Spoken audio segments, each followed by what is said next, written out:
Welcome to the tutorial on how to import CSV files to your database with Pluxbox.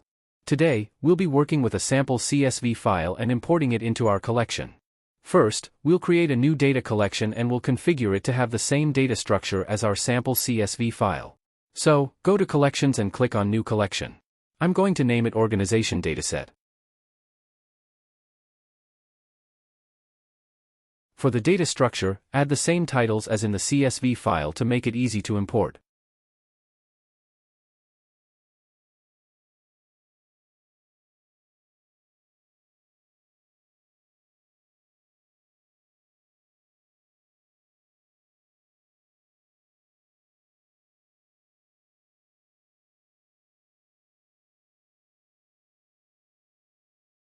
Once the data structure is ready, don't forget to save your collection.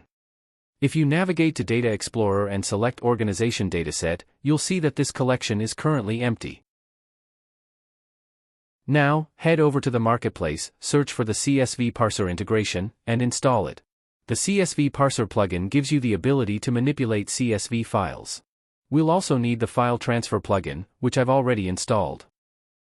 Next, go to Workdata and click on Integrations. We need to connect the CSV Parser plugin to the volume we created earlier. As you can see, the File Transfer plugin is also connected to the same volume. Now it's time to create our workflow. Click on New Workflow and name it Import CSV Files. And select Mutation for the type.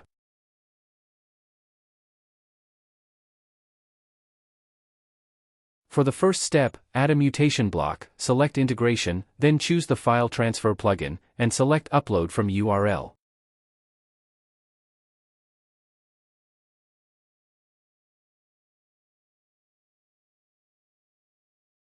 For the path, write the name of the file, which is /organizations100.csv.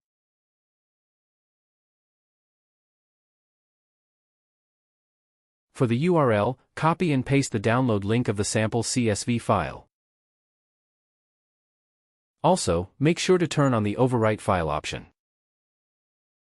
Then, add a query block, select Integrations, and choose CSV Parser.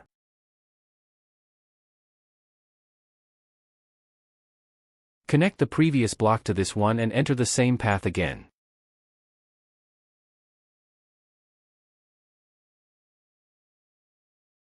Also, set a limit of 100. Next, add a getData block and connect the result attribute to the object attribute of the getData block. For the path, select Content. Additionally, add a loop list block.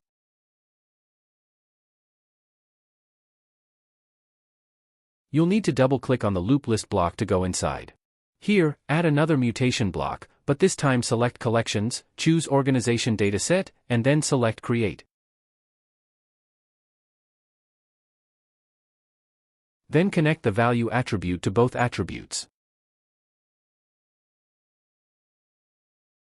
Don't forget to save your logic. Also, I will turn the debugging on. Now go to Workdata and Playground.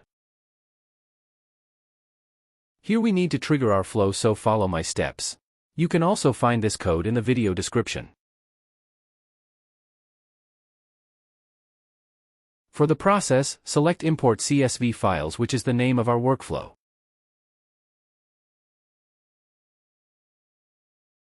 Then, click on Display button.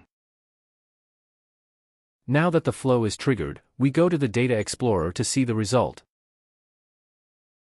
If you click on Organization Dataset, you'll see all the information has been imported from our sample CSV file. And the data structure matches exactly as we defined it. Thanks for watching this tutorial.